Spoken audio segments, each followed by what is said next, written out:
Un aumento dei pernottamenti del 30% e un numero di turisti record, 55.000 in più, rispetto all'anno migliore che era stato il 2019. A Padova, nei primi 6 mesi del 2023, hanno dormito 575.000 turisti, addirittura 135.000 in più dell'anno scorso.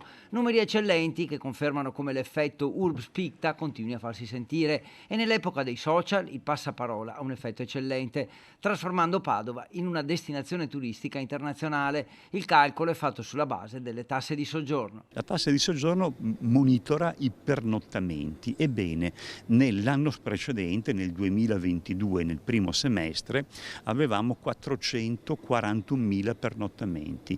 Quest'anno, 2023, siamo arrivati a 575.000 pernottamenti nel primo semestre. Stesso discorso ovviamente per i musei e le opere d'arte. Siamo nel Palazzo della Ragione. Bene, quest'anno qui nel primo semestre sono entrate 86.000 persone, sono 15.000 in più dell'anno precedente e comunque 6.000 in più dell'anno record che è il 2019. La Cappella degli Scrovegni nel 2023 ha avuto un più 15% sul 2022. Ci sono stati da gennaio a giugno 187.000 ingressi. Gli ospiti sono per 2/3 italiani, per 1/3 stranieri da tutto il mondo. L'occupazione media delle camere è salita dal 60 al 70% e l'80% dei turisti ha un giudizio eccellente della città.